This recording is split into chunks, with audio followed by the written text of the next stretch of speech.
Hola Familia Humanidad, hello Family Humanity, salut la famille de l'humanité.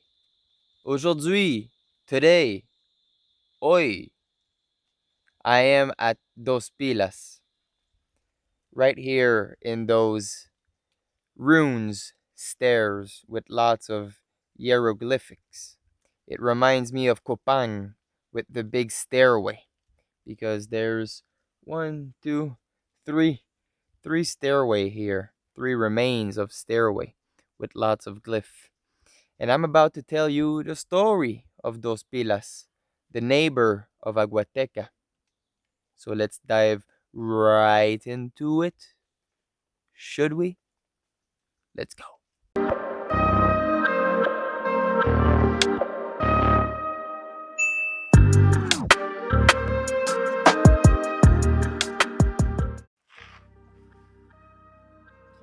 Hello, family humanity. It's your brother Wallace. Today, I'm about to tell you the story of Dos Pilas. Dos Pilas meaning two columns. It lies in the region of Petech Batung, which is really close to the lago, to the lake Petech Batung, in Beteng, Guatemala. It's considered to be in the municipality of Sayakshe.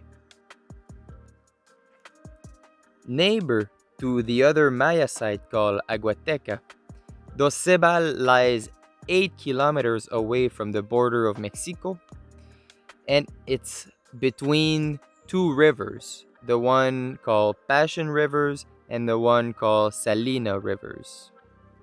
The history before 629 AD, we don't know really, but we have trace of a indigenous group that were living here before. Because in 629 AD, a new king arrived here from Tikal. So, in 629 AD, the king of Tikal at the time, Kinich Muwahan Jol II, installed to the throne of Dos Pilas and founded at the same time Dos Pilas, his son. His son name was Balaj Chankawil. At the time, Balaj Chankawil was only 4 years old. So it's a little bit special that he was installed to the throne in 629 AD when they founded Dos Pilas. Tikal decided to found and to create Dos Pilas for a military outpost and also to control the trade route. So you might understand that at 4 years old you don't really rule the civilization, but he was still the king. So nobody else could took the throne. He was the king. Many years later, he was starting to rule over that beautiful civilization, that beautiful city of Dos Pilas. But if you watch my other video, and you know by now that Tikal and Calakmul were at war, like those were the two superpower Maya cities, and when they saw one of the other growing and expanding and getting stronger, they attacked. So that's what Calakmul did. Because it was a city founded by Tikal, Calakmul came here and attacked Dos Pilas. So in 648 AD, only 19 years after the founding of Dos Pilas, Calakmul attacked Dos Pilas, the king of Calakmul. And they won. Calakmul was just way too strong for pretty much any Maya city. But instead of killing the king of Dos Pilas, they made him switch on his brother. So Calakmul and Dos Pilas was now ally against Tikal. But remember, the king of Dos Pilas is the brother of Tikal. So that's just like really impressive. How do Calakmul negotiate? Like, what was the technique to make your brother go against your brother. The exact technique that the king of Calakmul used to make the king of Dos Pilas go against his brother is unknown, but we know for a fact that almost the same year as when he switched, they attacked Tikal and they defeated Tikal, or they hurt Tikal, because Tikal was almost never completely conquered. And also, Tikal got their revenge in 672 AD. They got back Dos Pilas. But as you might already deducted, in 672, when Tikal came back and reconquered Dos Pilas, they didn't kill the king because it was the brother of the last king in Tikal. At that time, in 672, the brother of Balance Jankawil was dead. So the last king of Tikal was dead. So instead of killing the king of Dos Pilas, they sent him on an exile or exile. So he was running or going, flying, doing anything to escape the city of Dos Pilas.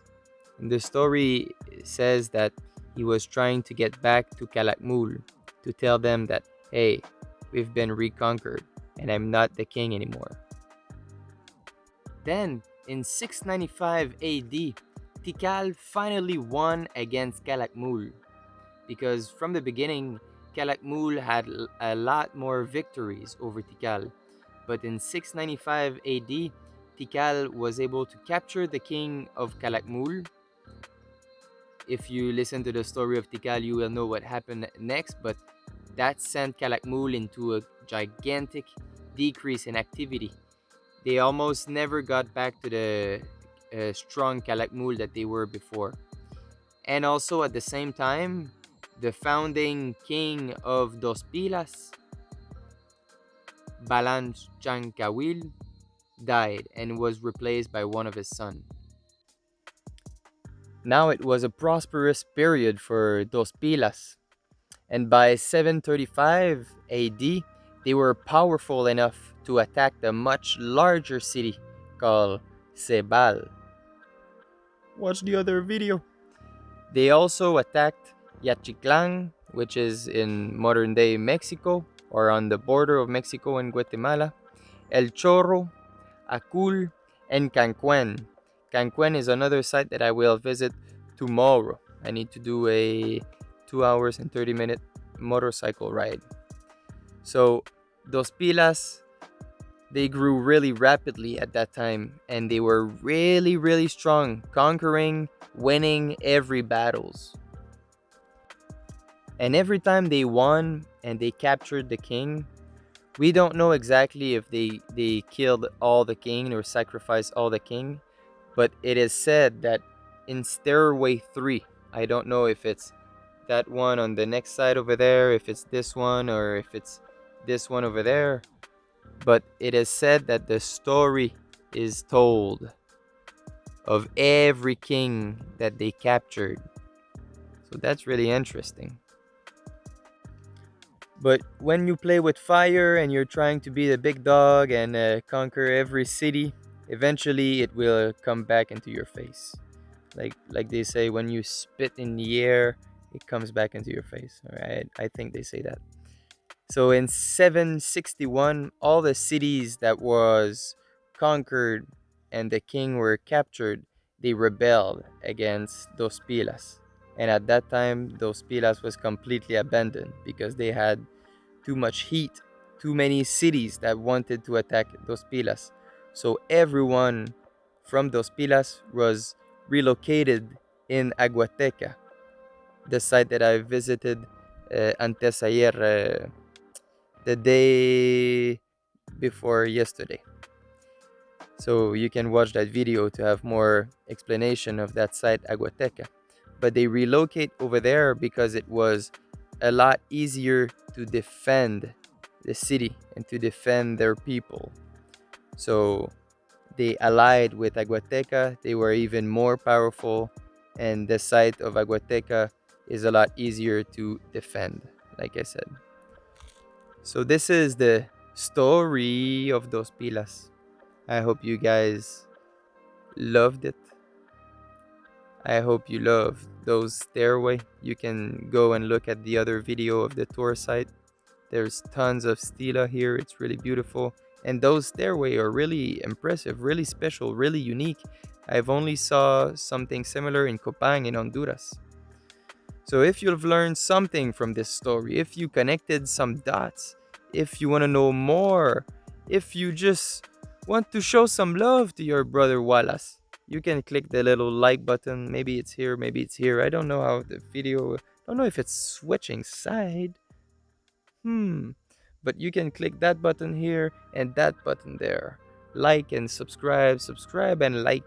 Maybe even click the little bell so it makes a ding ding ding when I post another video, because I'm 2 days away from editing all the video. I have like 20, almost 30 video to edit, and then I will be posting constantly on YouTube for you guys, my family humanity that I love so much, and I want to share the knowledge of the Maya civilization. So you stay awesome, you stay pure, you stay lovely, you stay connected with nature, you make sure you do the less harm in this beautiful world, and we can live more peacefully with love, the highest energy, the highest frequency of this world. So spread love, spread knowledge. I love you. And I'll see you in the next video. Adiós, hasta pronto, habla pronto.